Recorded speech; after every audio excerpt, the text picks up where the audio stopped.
Allah is the one, the one, the one, the one. Assalamu alaikum wa rahmatullahi wa barakatuh. Bismillah ar-Rahman ar-Rahim. Alhamdulillah wa salatu wa salamu ala Rasulillah wa ala alihi wa sahbihi wa man wala wa sallam tasliman kathira amma ba'd.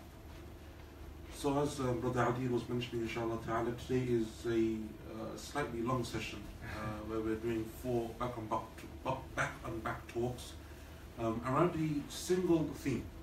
And what we're actually going to do, these 4 topics that you see here, that Brother Adil just mentioned, loving Allah, loving the Prophet sallallahu alaihi wasallam, brotherhood and excellence in our faith, it actually comes from a single hadith, just from one hadith, and I've taken these 4 titles. So this full day session, if you like, these 4 lectures, is actually an explanation of a single hadith. And that's just something which I wanted us just to, for a moment, think about. How much benefit there is and how much information there is in the sayings and the narrations of our Prophet sallallahu alaihi wasallam. Sometimes we read the hadith and it is only 1 line or 2 lines or 3 lines. It is very, very short. Like the hadith that I will mention to you that this whole seminar is based around. It was a very short hadith, only 2 or 3 sentences. But the meaning and the depth of those sentences and those few words, they are so deep and so many that you can do more or less half a day or full day explanation of just that one single hadith. And as we know, the Prophet ﷺ, his hadith number in the thousands, not just 1 or 2 or 10 or 12, there are thousands of these narrations. And that's why scholars of Islam in the past and even till today, they've dedicated their whole lives, decades, 40, 50, 60, 70 years, just to the study of hadith, because of how much information there is and how many those narrations are of the Prophet ﷺ. And this is because Allah Azza wa Jalla, He gave to the Prophet ﷺ many miracles. From those miracles is a miracle that the Prophet ﷺ himself said in hadith. He told us that he had this miracle, and he said, أُعْطِيتُ جَوَامِعَ الْكَلِمِ, I was given comprehensive speech. What does comprehensive speech mean? If you look at the vast majority of the hadith of the Prophet ﷺ, his sermons, his khutbahs, his lectures and so on, they are very, very concise and very short. Rarely did the Prophet ﷺ do what I am doing today, 4 hours lecture. Very rare. Or the khutbah would be half an hour. In fact, the opposite. The Prophet ﷺ used to say, the khutbah should be very short and the prayer for Friday should be longer. Jum'ah prayer, the prayer salah should be longer, the khutbah should be short. Because the Prophet ﷺ would only speak in few words. Very concise speech, comprehensive. But the meanings are very deep. If you think about it and you contemplate over it, and this is called a miracle that is called comprehensive speech. So it is one of those hadith that are from the Jawami' al-Kalim, from very few words that have very deep meanings that I want to speak about today. It is a hadith that is narrated by Anas ibn Malik, radiyallahu anhu, companion Anas ibn Malik. Now Anas ibn Malik was from the companions of Medina. As we know, the companions generally are from 2 locations, either from Mecca or from Medina. There are other companions from other parts of Arabia that also became Muslim, but the majority are either from Mecca or from Medina. Anas ibn Malik was from Medina, from the companions who was born and raised and lived in Medina. And he was also from the youngest companions of the Prophet ﷺ, very young in age. So when the Prophet ﷺ came to Medina, he was a young boy. And his mother came to the Prophet ﷺ one day, and she said, O Messenger of Allah, I want my son to serve you. Take my son Anas and ask him to help you, he will be your servant. And the Prophet ﷺ accepted. So for 10 years, the period of the Prophet ﷺ living in Medina, which was 10 years, he remained as his servant. So more or less from the beginning of Medina until the end of the life of the Prophet ﷺ. 10 odd years, he is the servant. But he's also a young boy, right? Very young in age. But it meant because he's a servant and he's young in age, he would spend most of his time every single day with the Prophet ﷺ. So he saw many things, and he heard many things, and he noticed many things. And because of this, he narrated many ahadith. And he became one of the most prolific narrators of hadith. So when you go to the books of hadith, there are 5, 6, 7, 8 companions who are considered to be the companions who narrated the most, thousands of hadith. And those companions are like Abu Hurairah, like Abdullah ibn Abbas, like Abdullah ibn Umar, like Aisha, And like Anas ibn Malik, narrated thousands of hadith, many hadith, because he was young in age. Anas ibn Malik used to say about himself, he used to say, I was a young boy. And because I was a young boy, I would go and I would play with my friends. He was a child. He goes and he plays with his friends. And if the Prophet ﷺ wanted something from me, he wouldn't call me. He wouldn't say, oh Anas, come here, I need you. Rather, he would come to where I was playing and he would stand and wait patiently at the side. Just wait for me. Until I would notice him, I would see him waiting, and I would understand he wants me, he needs me. And then I would leave my friends and I would go to him. Never disturb his playing, never disturb his game, never say to him or call to him. And another narration, he says that the Prophet ﷺ, for 10 years I was his servant, never once did he shout at me, never once did he curse me, never once did he say to me, why did you do this? Or did he say to me, why didn't you do this? Very beautiful. And he's a young boy and he's a servant. And you know, when you spend a lot of time with a person, there are times when you become upset with them, there's times when you become frustrated, there's times when you're disappointed. It's human nature, often happens. But the Prophet ﷺ was never like this, never did this to Anas. So Anas ibn Malik radiallahu anhu, towards the end of the life of the Prophet ﷺ, he's been a servant for 8, 9, 10 years. Spent all this time with him. The Prophet ﷺ made a dua for him. And he asked Allah that He give him a long life with many children. Made this dua for him. So Anas ibn Malik lived until 100 years or more. He is one of the oldest companions in age. And he was one of the last of them to die. He died in the year 91 of the Hijrah. So if you can imagine, 90 years after the Prophet ﷺ came to Medina, he died.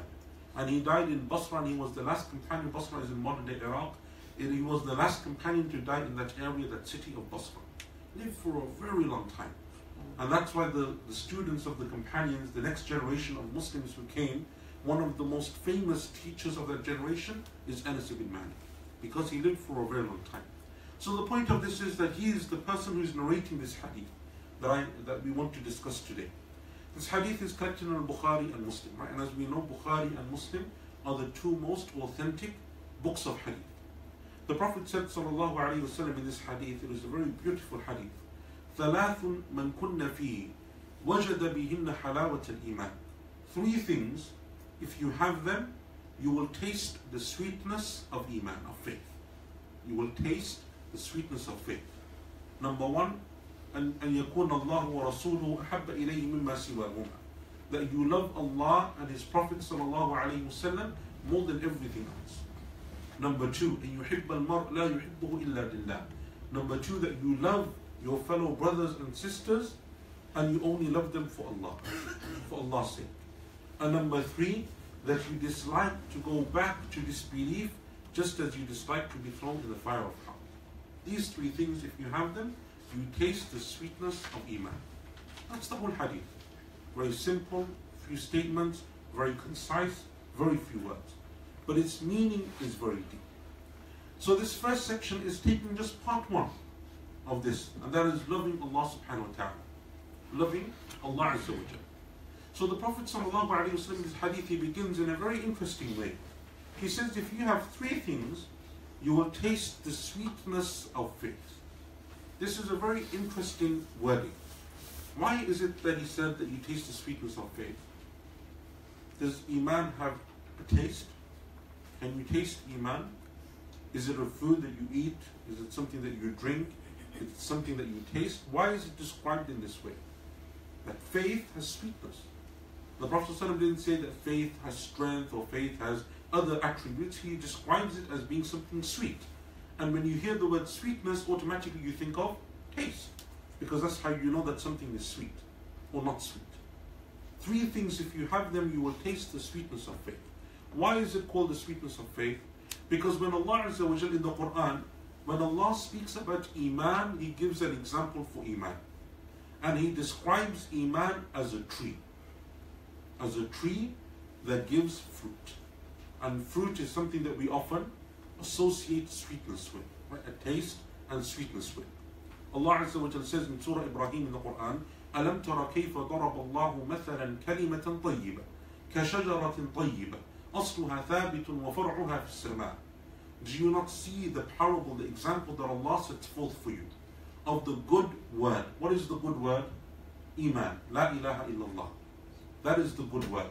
The example of this word, of this statement, La ilaha illallah, is like what? كَشَجَرَةٍ طَيِّبَةٍ. It is like a good tree. أَصْلُهَا ثَابِتٍ. Its roots are firmly in the ground. وَفَرْعُهَا فِي السَّمَاءِ. And its branches reach up high into the sky. So it is a big tree, a large tree, a tree that is strong and firm, a tree that won't just be blown over with the wind, and a tree that has enough light and enough rain that it becomes strong and large and its branches reach high in the sky. Right? Like in forests and jungles. Normally the strongest, biggest trees are the ones that have the most sunlight, the most rain. They're the highest ones. They reach the highest into the sky. That is how Allah Azza wa Jalla describes Emaan. أصلها ثابت وفرعها في السماء. But it is different to any tree that you see in this world. Why? تؤتي أكلها كل حين بإذن ربها. Allah says that this is a tree that gives fruit all year round. All year round. Any time of the year, any time you need the fruit, you can take this fruit by Allah's permission. As we know, normally trees and fruits and vegetation, they are seasonal. They have seasons. There are seasons of harvest, seasons of seeding, seasons of growing, seasons when those fruit are not ripe and then they become ripe, seasons when you pluck them out. They are seasonal. Very few trees have, or if any have, a 12-month cycle. And that's why one of the miracles that Allah mentions in the Quran of the mother of Jesus, of Maryam, is that she would have the fruit of the winter in the summer and the fruit of the summer in the winter. Because it was rare. Now it's different because of refrigeration and technology and so on. We have fruit all year round. But that fruit is still only plucked at certain times. It was refrigerated and kept and stored, and then it is used for the whole year. But there's still only one time of the harvest. In the time of Maryam alayhi salam, in Jesus' time, his mother's time, they didn't have refrigeration. It was a miracle to have this fruit of a different season at that time. So Allah Azza wa Jalla mentions this. But this tree is more amazing. تُؤْتِي أُكُلَهَا كُلَّ حِينٍ. Every single time of the year, you can take from its fruit and eat from it. What does that mean? It means this is how our Emaan should be. Your connection with Allah, your strength of connection with Allah, your relationship with Allah, your Emaan in Allah should give you so much strength and so much contentment and so much peace and tranquility in your heart that whenever you need it, you can take from it. Why? Because as we know, Emaan, what does it do? It fluctuates. It goes up and down, right? And we all know this. In Ramadan, when you're fasting and you're praying Taraweeh and you're reading the Quran and you're doing so many things, your Emaan is strong. But then on the day of Eid, after Eid, what happens? Only 2 days later, you feel like, oh, what happened, right? Ramadan was like, it felt like it was months ago. It's only been 2 days because that Emaan is no longer there. For those of you that have gone for Umrah, for Hajj, again, you know the strength of Emaan when you're there in Mecca, you're making tawaf, you're with thousands, if not millions of other people, and you're in those places, your Emaan is very strong. But it's only a week or two, and then you come back home and you go back to work and you're busy. What happened? Emaan goes up and down. And that's normal. That's not a problem. There's nothing wrong with that. There's a hadith, there's a companion by the name of Hanbala. Hanbala is a companion of the Prophet ﷺ. One day, he was walking, and as he was walking, he was extremely sad. Very, very sad, very depressed. Abu Bakr radiallahu anhu, he walks past him and he sees him, and he notices he looks very down, very sad, very depressed. So he said, "What's wrong, Hanbala? What's wrong?" Hanbala said, "Nafaqa Hanbala." He said, "I've committed hypocrisy. I have committed hypocrisy." What is hypocrisy, as we know? Hypocrisy means that you show outwardly that you believe that you're a Muslim, but inside you disbelieve. Hanbala is saying about himself. Himself, he's saying, "I am a hypocrite." Abu Bakr radiallahu anhu says, "Why? What makes you say that? Why would you say that?"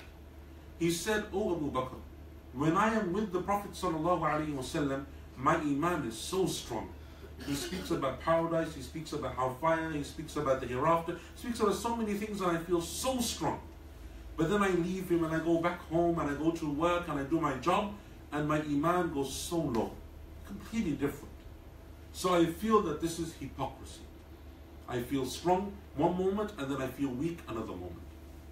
Abu Bakr radiallahu anhu, as we know, is the greatest of the companions, the most senior of the companions. He said, by Allah, O Hanzala, I feel exactly the same. So I feel the same way. So let us go to the Prophet ﷺ and ask him and tell him. Right? And look at how open the companions were able to have this conversation. Right? Now if someone was to say, today I'm a hypocrite, everyone will be like, oh, stay away from him, right? Don't go near him, he's a bad person. No, the companions had this because they want to know the solution. If you feel there's a mistake, there's a problem, you're falling short, there's an issue, you have an open discussion. And you try to find a solution. And you try to come closer to Allah subhanahu wa ta'ala. So Abu Bakr said, let's go to the Prophet ﷺ. The Prophet ﷺ, as they're walking and they're coming close, he looks at Hanzala, he can see the same thing that Abu Bakr saw. He's very sad, very depressed. What's wrong, Hanzala? Hanzala says, O Messenger of Allah, I've committed hypocrisy. Why? Why do you say this? O Messenger of Allah, when I'm with you, I feel strong. When I go back home with my family, with work, all of these things, my Emaan goes low. I feel this is hypocrisy.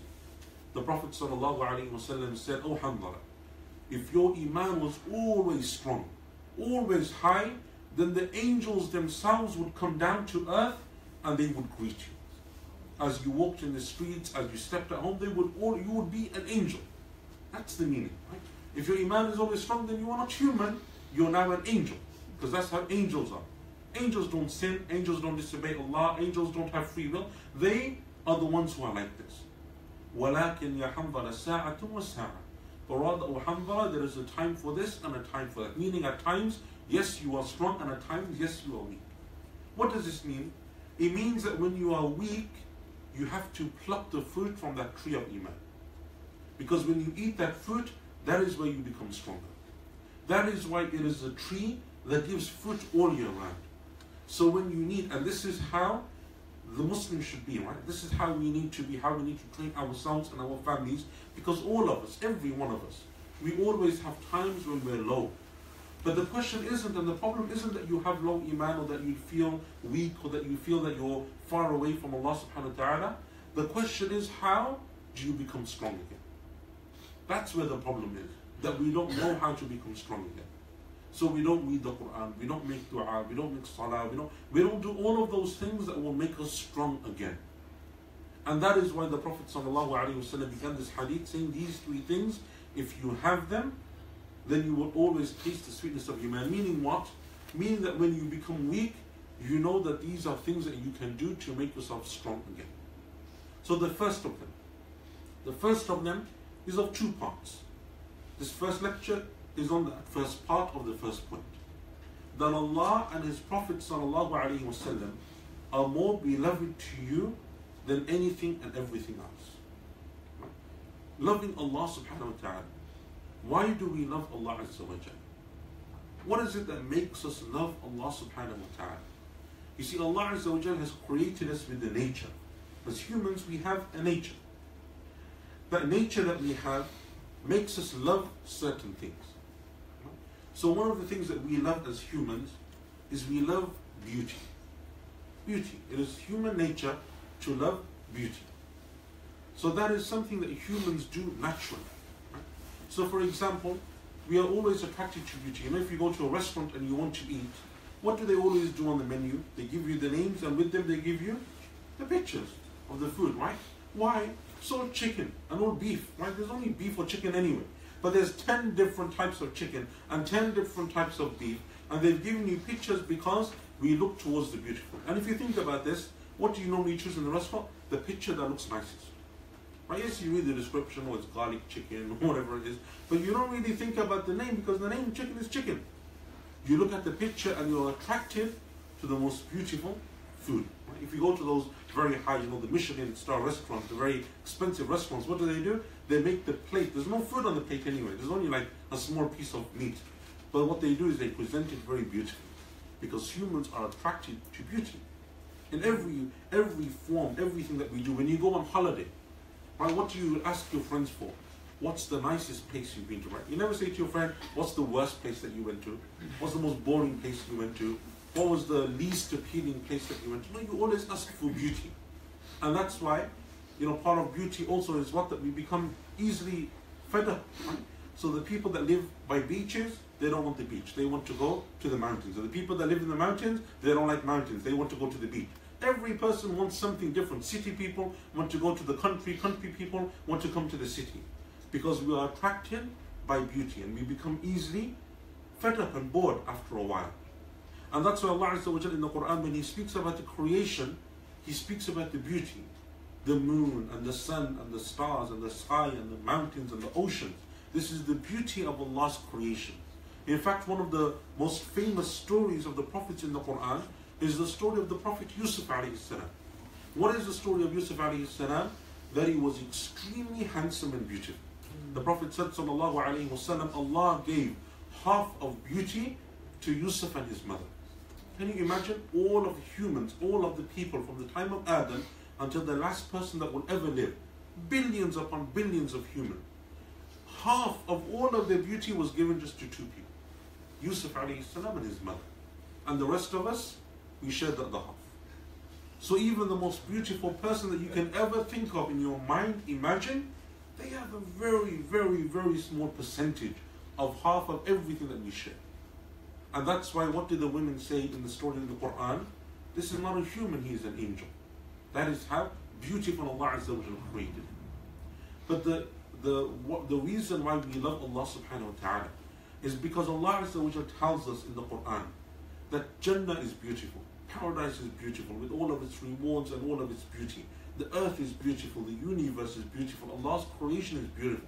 But all of this put together is nothing compared to the beauty of Allah subhanahu wa ta'ala. Allah is more beautiful than all of this combined.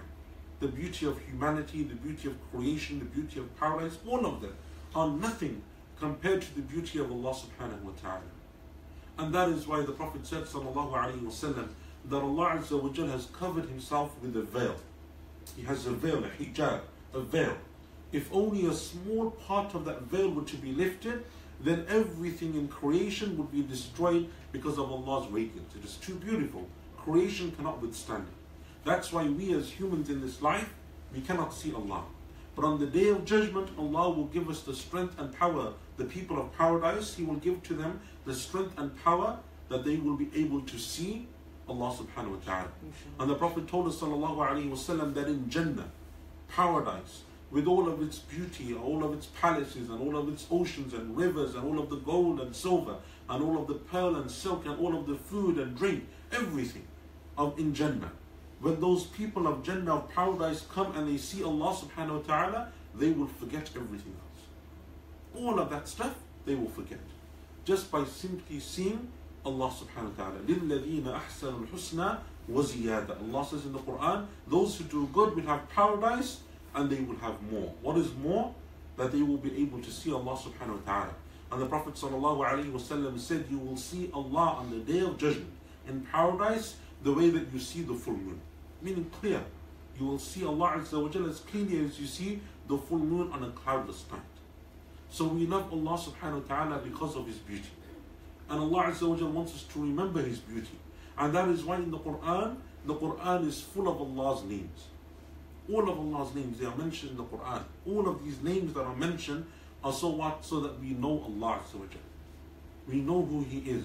And we know His attributes. And we know His names. And we know His powers. And we know His abilities. And that is why many times the greatest verses and surahs of the Quran, what do they speak about? They speak about Allah. Ayatul Kursi speaks about what? Speaks about Allah. Surah Ikhlas, Qul Huwallahu Ahad, speaks about what? Speaks about Allah. Surah Al-Fatiha speaks about what? Speaks about Allah. Why? Because Allah Azza wa Jalla wants us to know Him. He wants us to remember these names and attributes of His subhanahu wa ta'ala, His asma and sifat, so that we get to know Allah subhanahu wa ta'ala. And we learn about Him and we have knowledge of Him. That is one of the ways that we love Allah subhanahu wa ta'ala. Number two, we also love Allah Azza wa Jal because of His blessings. It is human nature that you love people who do good for you. People who do good for you, you love them. If I was to come now and to give you $1 million, Hong Kong dollars, and say, this is for you, I don't want anything, it's a gift, you would feel indebted to me. Right? You feel indebted to me because people, human nature is that you love people who do good for you. If you're in a hard time or you need help, you're moving house, no one's there to help you, no one came to help you move, but then one of your friends came and he dropped his busy schedule, changed everything, cancelled all of his appointments, everything, and they came just to help you. You would feel that this is a true friend. This person has gone out of their way to do good for you. And then if next week that person needs help, you now feel obligated. You feel it's your duty that you must go and help them now as well. Because that is also human nature. Human nature is that when people do good to us, we feel that we have to return that good. But if you think about all of the good that people do, all of the favors they do, all of the help that they give, it is nothing compared to the blessings of Allah subhanahu wa ta'ala. وَإِن تَعُدُّوا نِعْمَةَ اللَّهِ لَا تُحْصُوهَا. If you were to try to remember, try to enumerate, try to count all of Allah's blessings, you would never be able to do so. It's impossible to do so. How many blessings has Allah given to us?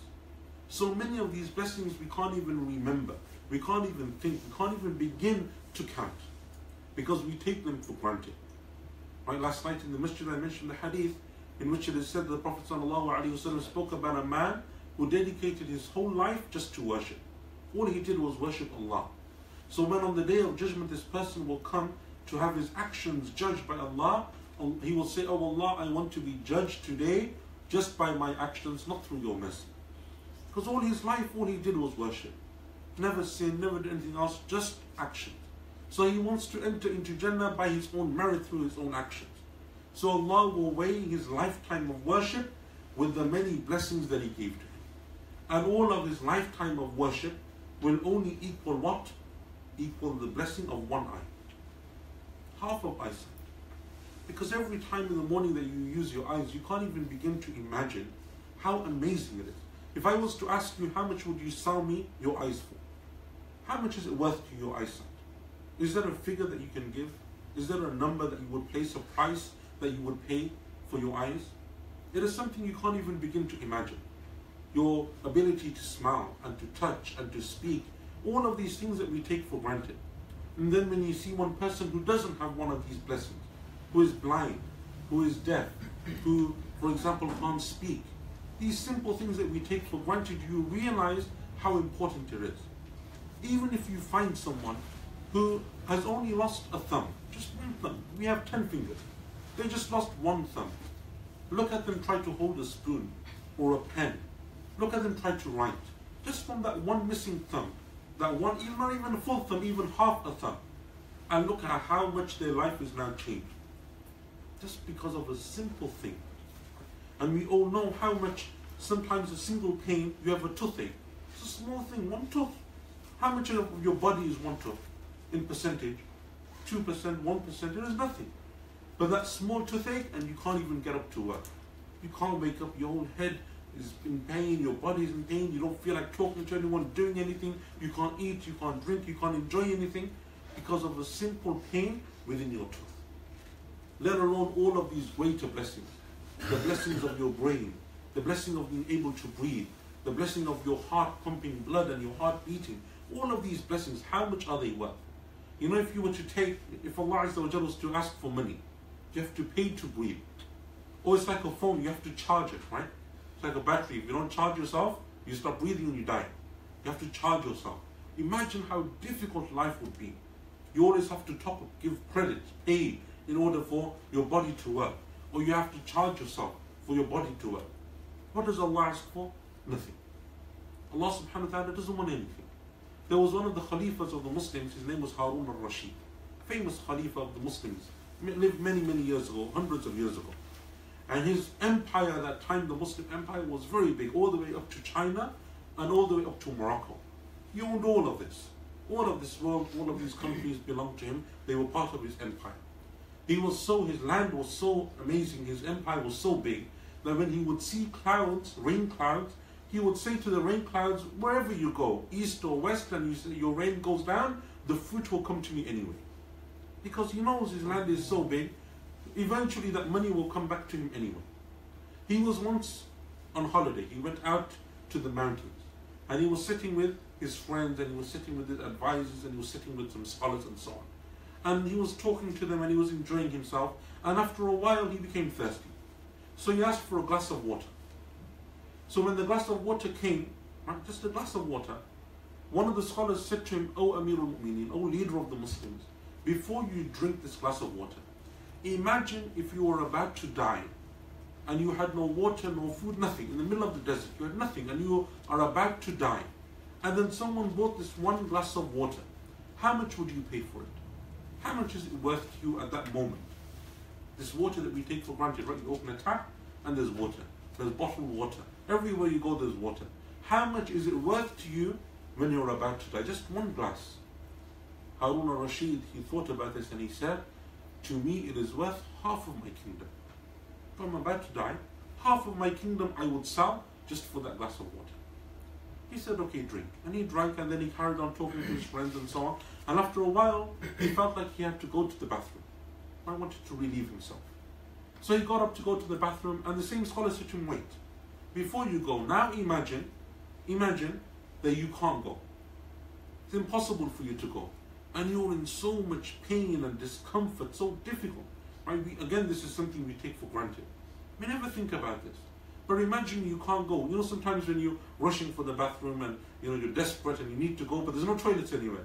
And you're trying to run home. How much discomfort, how difficult is it just to keep it in? So hard. Now imagine it's impossible for you to go. So difficult for you, so much pain. How much would you pay just to go to the bathroom? And the Imam, the Harun al-Rashid, the Khalifa, he thought about this and he said, by Allah, I would give the other half of my kingdom. So the scholar said to him, therefore, all of this kingdom that you have, all the way from the borders of China, all the way to Morocco and Spain, all of this kingdom, it is only worth one glass of water. Drinking the glass of water and going to the bathroom for the same glass of water. That is how great Allah's blessings are. We don't even think about this. We don't even realize this. And one of the traps of shaitan is that when we're in trouble, or when maybe, for example, things are not going so well, I have problems in my money, in my wealth, in my health, so many issues that we have in daily life. We become despondent. We become depressed. We feel that there's no hope. Because we forget, shaitan makes us forget about the millions of other blessings that Allah gave to us. And he makes us focus on the one problem, on the one issue. And that's why the Prophet ﷺ used to say, true wealth, true richness is contentment in the heart.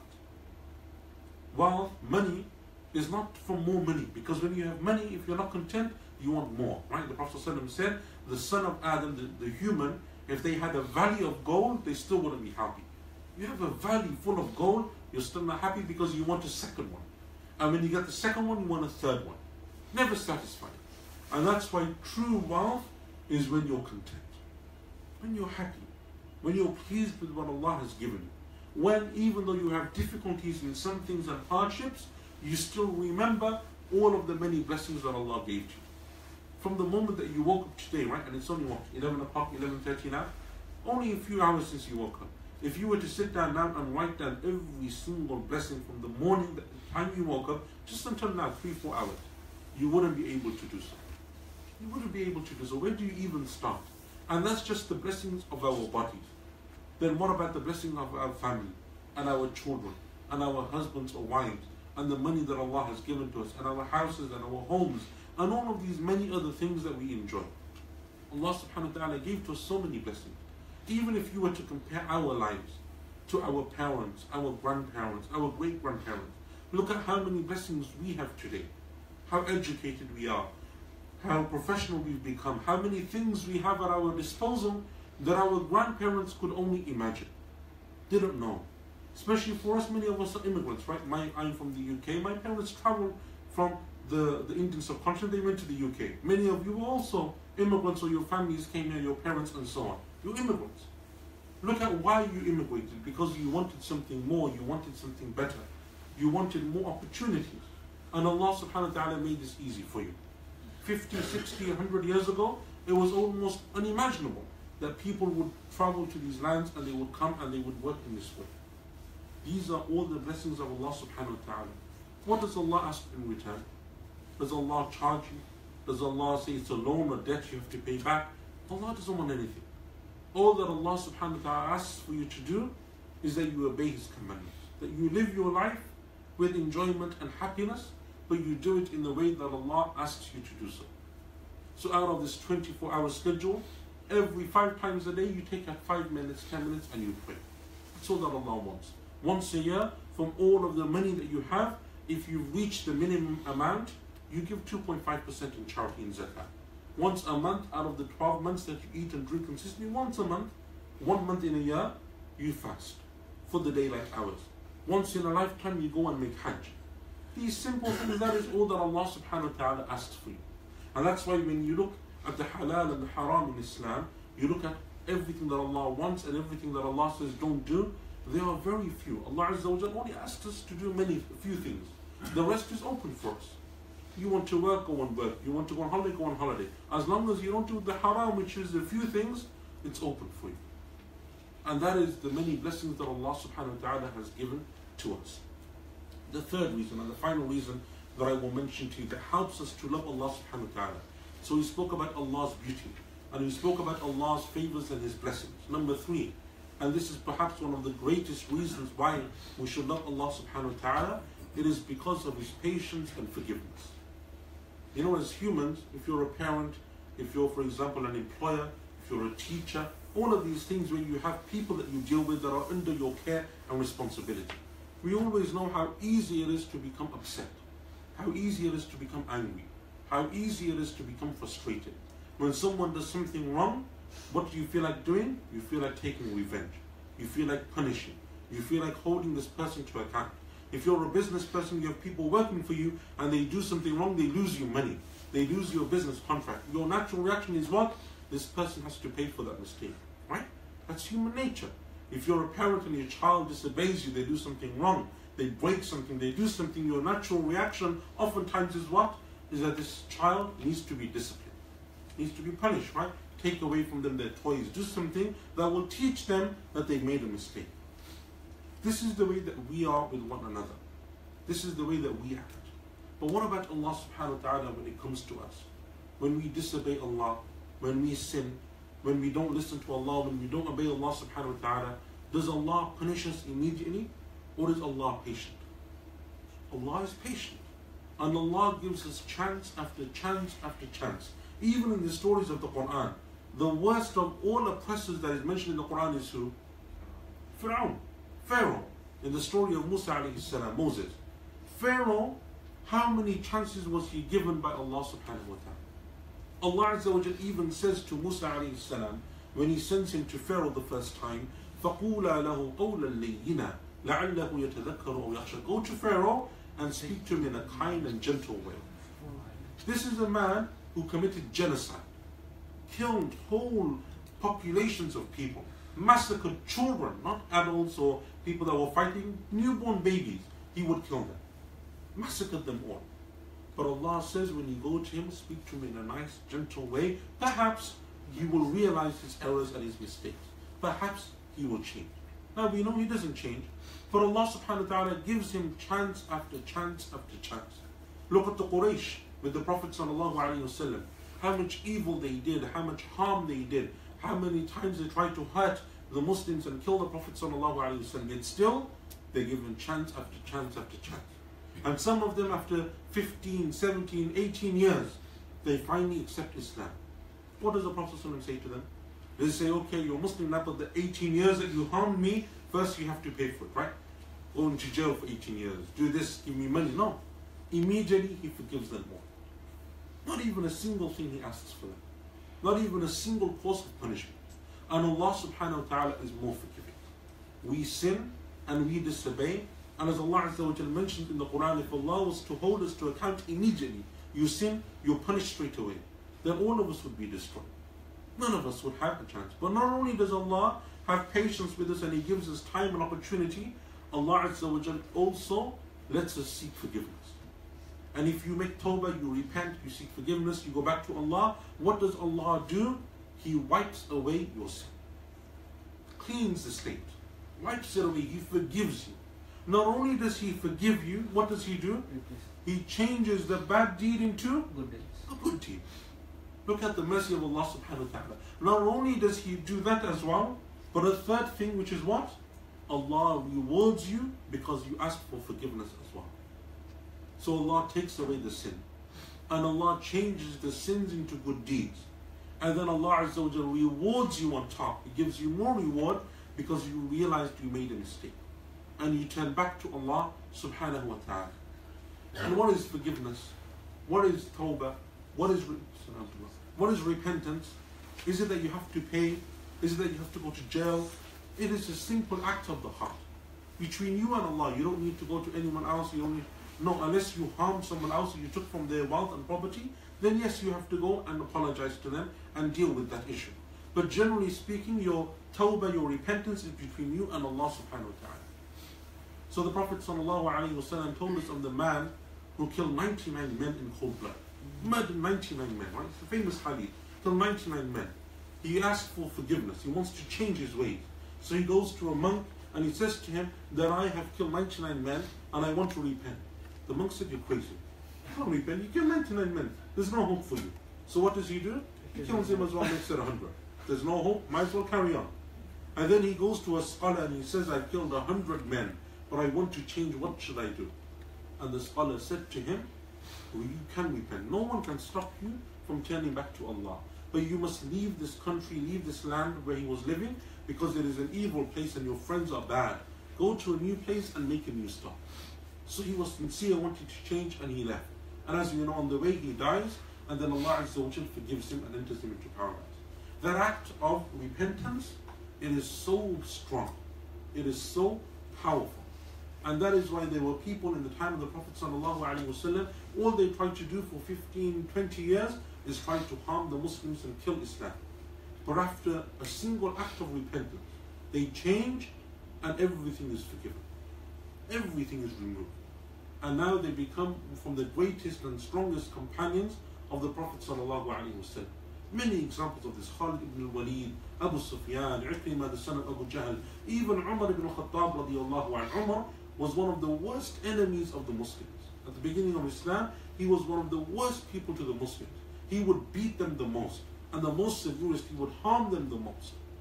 But then he becomes a Muslim, and he accepts Islam, and everything is forgiven, and he becomes one of the greatest companions of the Prophet sallallahu alaihi wasallam. And that is the forgiveness of Allah subhanahu wa ta'ala. And Allah Azza wa Jalla will forgive people on the day of judgment. Allah subhanahu wa ta'ala will bring forgiveness on the day of judgment. As the Prophet sallallahu alaihi wasallam told us that Allah divided His mercy into 100 parts. Only one of those parts has come down to us. Only one. And it is because of that one part that we are merciful to one another. And parents are merciful to the children. And even the predatory animals, the lions and the tigers and the bears and the wolves, they have mercy to their own children. And 99 parts of mercy Allah kept for what? For the day of judgment. So that He will use it on the day of judgment. So the Prophet ﷺ told us from the examples of the day of judgment is that a person will come and they will have 99 scrolls of evil deeds. 99 scrolls of sins. Each scroll, when it is open, it will go as far as the eye can see. All of evil deeds, 99 scrolls. So Allah subhanahu wa ta'ala will say to this person on the day of judgment, where are your good deeds? What good deeds do you have? That person will look, 99 scrolls, each one as far as the eye can see. All of evil deeds, what hope is there? He will say, oh Allah, I have nothing. I have no good deeds. So Allah Azza wa Jalla will say, today you will not be oppressed. You have good deeds. So they will be brought forth as well. But this person, he's lost hope. Doesn't think, it doesn't matter what good deeds I did, the 4, 5, 10 that I did. Doesn't matter, I have all of these evil deeds. But Allah will say there is no oppression on the day of judgment. Because on the day of judgment, what is Allah weighing? He is not weighing the number and the quantity. Allah is weighing the quality. Allah Azza wa Jalla is looking for the worth, the value, not just the number. So Allah Azza wa Jalla will bring His good deed. What is His good deed? It is a single card on which it says, La ilaha illallah. This is a person who had Emaan, a person who had faith, a person who wanted to come closer to Allah, but they did make much evil in their life as well. So Allah subhanahu wa ta'ala will say to the angels, weigh the 99 scrolls of evil deeds with this card. And when the two are weighed, the card of La ilaha illallah will be heavier. And Allah will forgive this person for all of his sins and enter him into paradise. That is the mercy of Allah subhanahu wa ta'ala, the forgiveness of Allah Azza wa Jalla. And that is why we love Allah subhanahu wa ta'ala. Allah Azza wa Jal, the scholars of Islam of the past, they used to say that if on the day of judgment I had a choice between Allah being my judge and my mother judging me, I would choose Allah over my mother. Because Allah has more mercy towards me than even my own parents. Because as we know, as Allah mentions in the Quran, what is the day of judgment? يَوْمَ يَفِرُّ الْمَرْءُ مِنْ أَخِيهِ وَأُمِّهِ وَأَبِيهِ. That is the day that even a mother and father will go against their own children. Brothers will go against their sisters. Parents and children, wives and husbands, everyone will be enemies one to another because everyone wants to save themselves. So Allah will have more mercy on that day than even parents towards their children. And Allah subhanahu wa ta'ala will be just in the way that He judges His people and His creation. It is because of Allah's beauty, it is because of Allah's blessings, it is because of Allah's patience and His forgiveness that we love Him. And when you remember this, and you love Allah subhanahu wa ta'ala, and you demonstrate that love by obeying Allah, by worshipping Him, by praying, by doing what Allah loves, because that is the sign of love, that you do what Allah Azza wa Jalla then asks you to do, and what Allah wants from you. That is the first step to realizing the sweetness of Emaan and the sweetness of faith. Jazakumullah khairan. Inshallah, I think we will break there. Jazakallah khair, Shaykh. If anybody has any questions, you can ask inshallah on this topic of loving Allah. I have a couple of questions, but I would like to ask the audience first inshallah.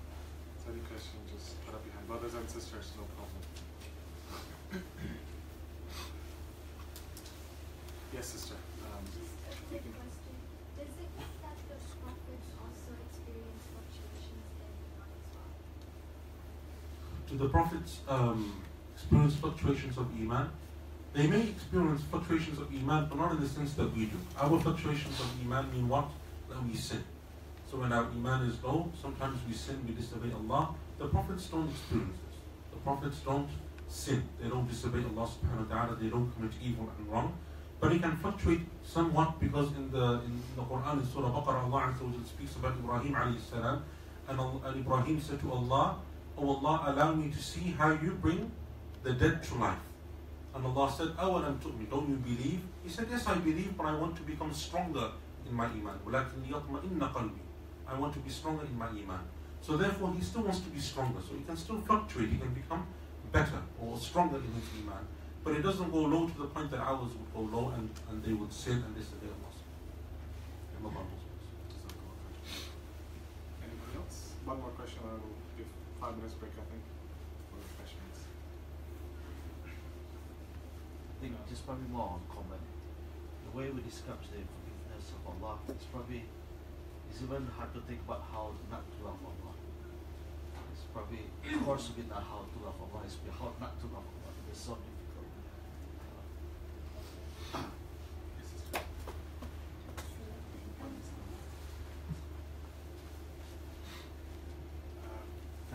The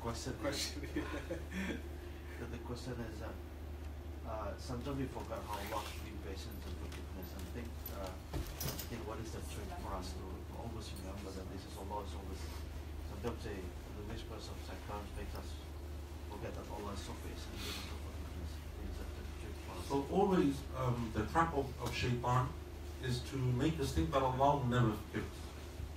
So Shaitan always wants us to think that there is no hope, that we can't tempt Allah, that we're bad people, that we've sinned too much, or how can you possibly go back, or you're not sincere in asking Allah's forgiveness. This is what Shaitan always does.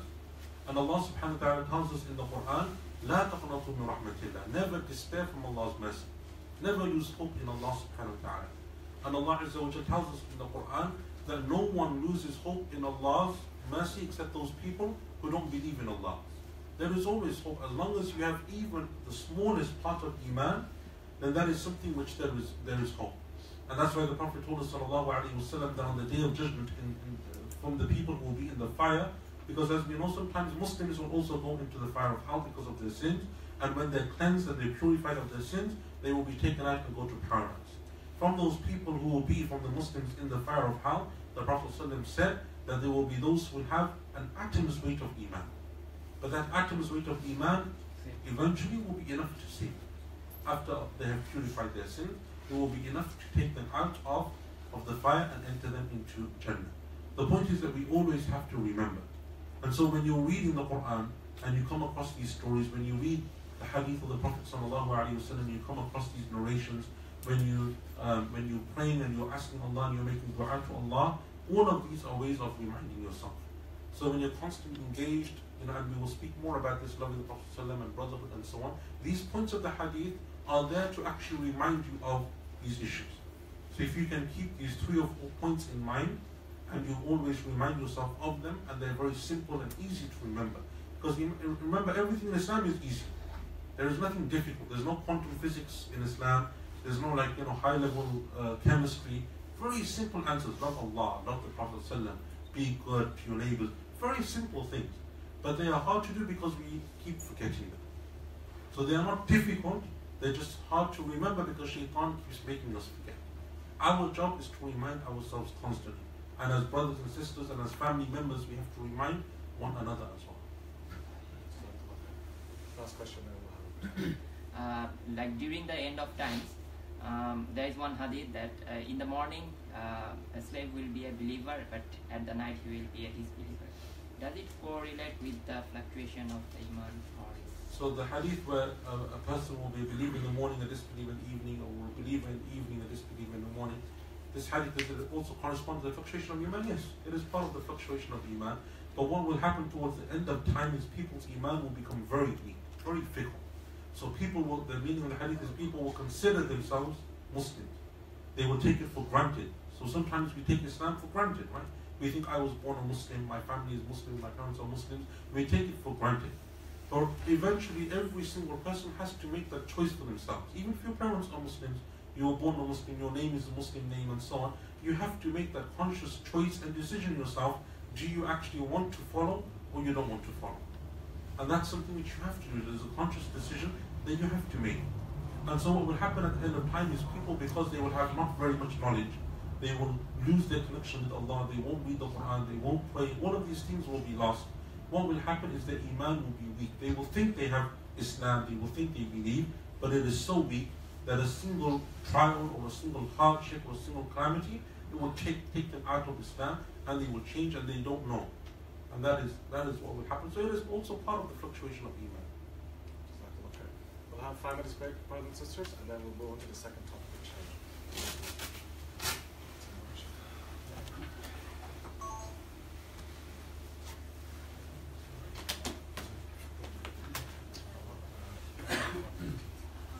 My Allah is the one.